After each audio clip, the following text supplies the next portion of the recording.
Hi guys, you're here with me, Jen the Taxidermy Witch, and Effie wanted to be in the shot, so I wanted to tell you kind of what we're doing and give you an update on the bones that I've been soaking, because yesterday I started the soak when we dismembered the turkey from Thanksgiving, and if you haven't seen that video, make sure you watch it. But I really felt like I needed to add something to the bones, like an oil, you know? So that they would soak and the oil would go into the bones, because I already actually pulled out a bone and it smells like the oil. So for whatever reason, and I don't even know the reason. Effie, you gotta say goodbye, I need to change the shot. I don't even know the reason, but like, I just wanted to put eucalyptus oil into it. And fresh eucalyptus. So what I did is I did that. And I just used my intuition, and I put the drops directly into the water, and then I just massaged it onto the bones with like my intention and all of that. And I'm going to do a down shot and show you everything that's going on in just a second. But, I was just like, I'll look it up tomorrow, whatever the properties of eucalyptus are, and see how it's going to apply, because I used it, I wanted to do it, so I did it. Anyway, let me show you what I've got going on. I've got a little bit on my table I probably don't need to have. Okay, so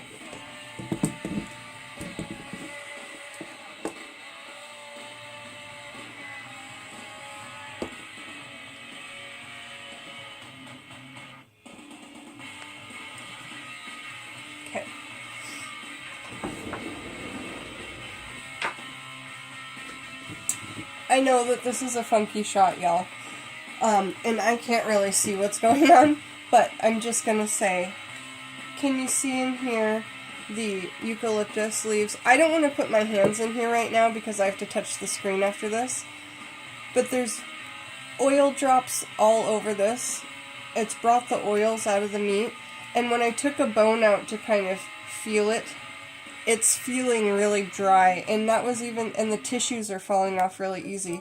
So anyway, then I pulled it out and I dried one, and I smelled the bone, and the bone reeked of beautiful eucalyptus. And I used the word reeked because it was so strong. It was actually really amazing, and I was surprised. So that's what I did, and I just kind of massaged it in and left it. Now after this, I'm going to have to wash them in well water at Peggy's house where I have running well water. So I'll probably take them over there tomorrow. Or I have big jugs of her well water. I might just take a big giant bowl and like rewash them in there, take them out of this and put them into there. But I do not want to at any point run fluoridated or chlorine water over these, right? That's something that's important to me, but if it's something you guys can't do, just do the best that you can. You could get bottled water and do all this. But do what you can afford. You could do this in the river. I mean, that would be the most beautiful thing. Go wash these in the river, right? Whew, how magical would that be, right? So anyway, I wanted to just talk quickly about eucalyptus. I'm going to do a whole eucalyptus video at some point. So in Magical Herbalism by Scott Cunningham, there's a little bit, and on page 110, it says eucalyptus, a healing oil, very useful in recuperation after long illnesses. Cures colds with daily application of the throat, forehead, and wrists. It's funny, because I'm sick right now, and I just chose to use eucalyptus, which was probably helping me with the essential oils and the aromatherapy of it. Cures colds with daily application to the throat, forehead, and wrists, and by adding it to healing baths. Also used for purifications. And now when we're going to do bone throwing, that's the biggie for me, healing and purification. That's what I see is going to apply. And it's just a bonus that it helps, you know, heal colds in a medicinal way, right? But also, Scotty's saying in a magical way. Now, in Encyclopedia, I lost this book for half an hour and I couldn't find it today, and I was panicking. I thought, I cannot do a single video without this book. Oh my goodness. But when you have to use your own intention and just try and remember what you know and go with it, it's kind of a beautiful thing as well. So, in Cunningham's Magical Herbs, Encyclopedia of Magical Herbs, Eucalyptus, page 112, do not use on the face of small children. So when we talked about it in here, he may have failed to mention, but maybe you assume that children don't do magic. I don't know. A lot of children do magic. I know a lot of children that do magic. Willow's daughter is amazing and does magic, and Holly's been doing it since she was 13, and Violet's been doing it how long? Since she was 12 or 13. So you guys, make sure that you know you don't use it on the face of children. So you can put it here, and then they'll breathe it, but don't put it on their face. An adult, you can put it here. Excuse me. So the folk names are blue gum tree, stringy bark tree. The gender is feminine. The planet is the moon. And that's funny because I felt that this was a feminine energy, this turkey. It's interesting, and I was thinking about this on the way to work too.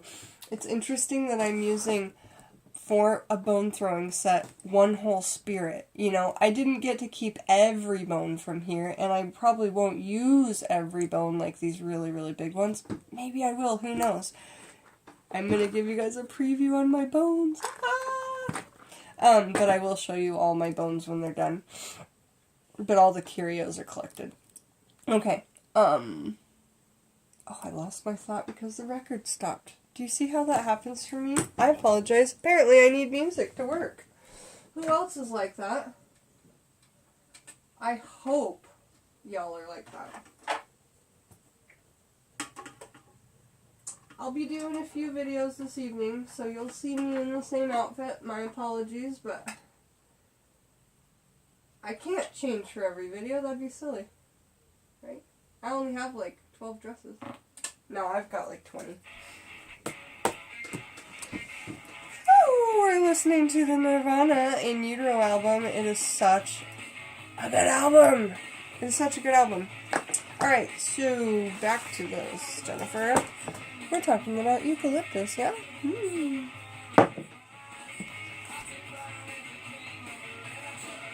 Alright, so the gender is feminine, and I was talking about how I thought that that was a feminine spirit, and I think it's so cool that to work with one animal in your bones, talk to it when you buy the turkey and just say, thank you, you're going to nourish my home, and then you eat around it, you pray around it, you hold hands around it, you give thanks around it, then you come home,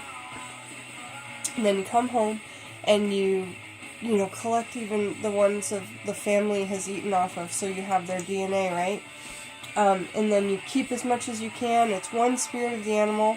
Traditionally in hoodoo, I believe you're supposed to just go collect bones in nature, and then put little curios in to be bones, but I'm doing this differently, kind of my own way, and I'm using one whole spirit. So that's my choice, and I think that's fun and interesting.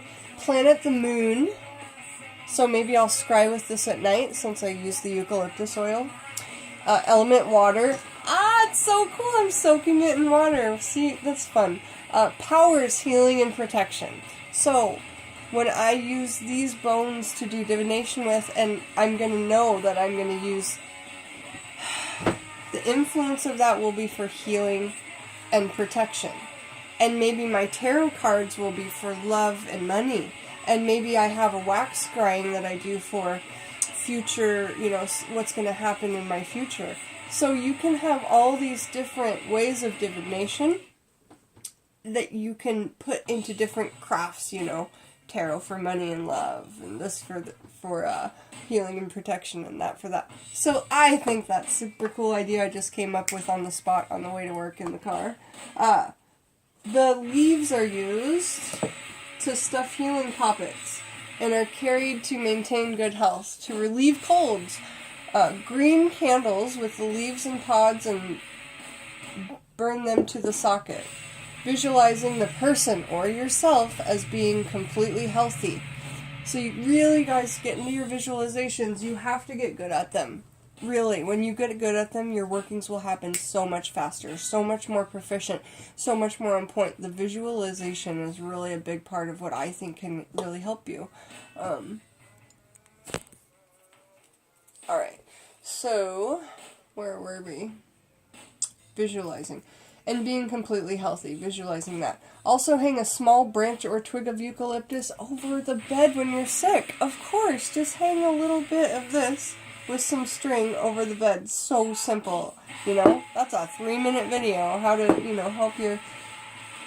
Just a little snippet on how you can do that in 5 minutes. It's just grab the string, grab the eucalyptus leaves, a pair of scissors, tie a couple knots. So easy. And then just pin it in with a little stick pin over your bed. String the immature or green pods on, I don't know what those are, on green thread and wear to help sore throats. Place beneath the pillow the pods guard against colds. I'm sick right now, so I'm going to be doing these things like tonight, to be quite honest. And the pods guard against colds. The leaves are also carried for protection. I love it! So that's fantastic. On the outside of my bone bag that I make, because I was going to keep them all in the cigar box, but it's already full of curios, so, and some bones. So I need more of like a bag I'll put them in. Maybe I'll sew some eucalyptus on the outside. Alright, you guys. I will show you like what's going on as I progress with these. I can't do a video from start to finish on it because I don't edit. But I thought it would be fun to tell you, just like show you what I do every day with it, you know, and just kind of update you. So, alright, glad you enjoyed the video. If you did, and if you didn't, let me know. Jen the Taxidermy Witch. I will talk to you soon more about this bone reading kit that I'm putting together. Bye-bye.